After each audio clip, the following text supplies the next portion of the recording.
Okay, we're going to continue looking at graphing, and we're going to graph two sine curves that the equations in y equals a sine b theta form are given to us. We're still going to sketch just one cycle, excuse me, of the graph. So one cycle, remember, that's going to be one period. So we're going to graph just one period of the graph. So two things we need. We need to know what the a value is. In this case, our a value is 1. And then we also need to know what the period is. So recall from the last video that period is 2 pi divided by your b value. So 2 pi divided by b. So in this case, it's going to be 2 pi divided by 3. And then we would look to simplify that. And 2 pi over 3 does not simplify. 2/3 does not simplify down any further. Now we're going to start making our intervals on our graph. So 2 pi over 3 is the end of my one cycle. So I put 2 pi over 3 right there. And then we will start to create the rest of our intervals. Remember, there's those 4 spots. So I'm going to put a halfway point, a quarter point, and a 3/4 point. Now we start to get tested on our fractions. So I'm thinking of this fraction just as 2/3. Half of 2/3 is 1/3. So those of you bakers out there, you should know that half of a 2/3. So if it's 2/3 cup and you want to half the recipe, that's going to be 1/3. So I put pi over 3. Now half of pi over 3, if we cut 1/3 in half, that's just doubling the denominator. That becomes pi over 6. So there's going to be our first interval.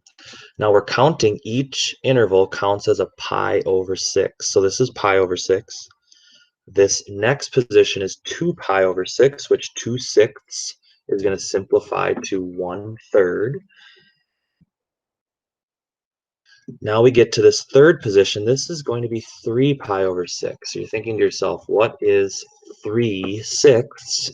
That's going to be 1/2. So this is going to be pi over 2. So our full period was 2 pi over 3. We can cut that in half. That's pi over 3. Cut it in half again. That's pi over 6. The next part of our graph is going to be the amplitude. So the amplitude is 1 to -1. Now once you have all your intervals set up, it's the same curve. So it's 0 up to 1, down to 0, down to -1, and then back up to 0. So you're always going to have those 5 positions. Just our intervals, depending on what the period and amplitude. Our theta axis and our y-axis are going to change a little bit.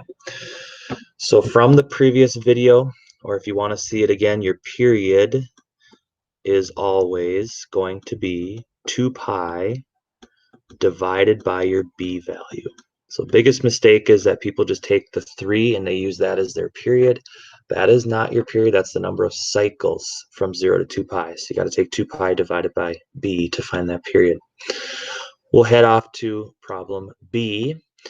We've got our amplitude there. That's kind of sticking out right in front. Amplitude is 2. There's our y-axis labels. And then our period, need to know that to graph it. Period is going to equal 2 pi divided by pi.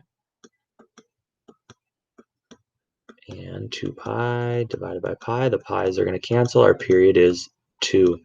So we'll start by making our intervals on our theta axis. So our theta in radians is 2 radians to get to that one cycle. So that's going to be a 2. We can find that halfway point. That's going to be 1. And then that's going to be 0.5. You can use a decimal or a fraction. And then this is going to be 1.5. Perfect. Then we get our amplitude. Our amplitude up here is 2. Amplitude down here is -2. And sine graph starts at 0, goes up to the highest point in this case, which is 2. Lowest point at this position all the way back to 0, 1 lap around the circle. And there's going to be our sine curve.